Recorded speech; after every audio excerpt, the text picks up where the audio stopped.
بسم اللہ الرحمن الرحیم۔ اسلامک ہسٹری کو دیکھنے اور سننے والوں کو سلام۔ آج ہم ایک دیہاتی کی دعا کا عجیب واقعہ بیان کریں گے۔ حضرت انس رضی اللہ تعالی عنہ بیان کرتے ہیں کہ رسول اللہ صلی اللہ علیہ وسلم ایک دیہاتی کے پاس سے گزرے۔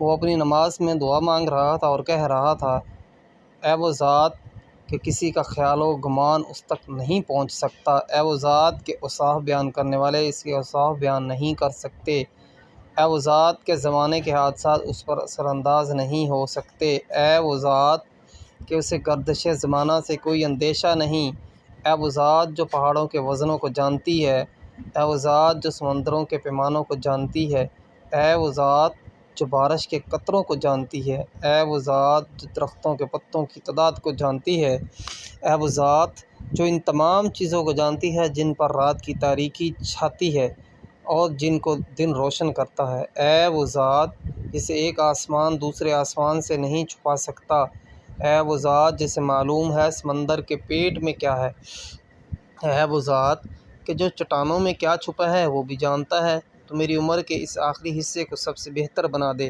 اور میرے آخری عمل کو سب سے بہتر عمل بنا دے اور میری بہترین دن وہ بنا جس دن میری تجھ سے ملاقات ہو۔ اب صلی اللہ علیہ وسلم نے ایک آدمی کے ذمہ لگایا، جب یہ دیہاتی نماز سے فارغ ہو جائے تو اسے میرے پاس لے آنا۔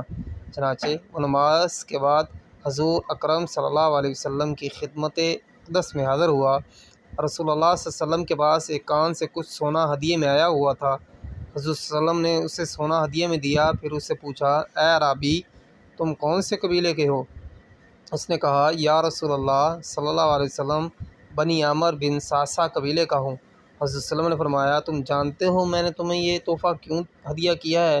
اس نے کہا، یا رسول اللہ صلی اللہ علیہ وسلم، ہماری آپ کی رشتہ داری ہے، اس وجہ سے۔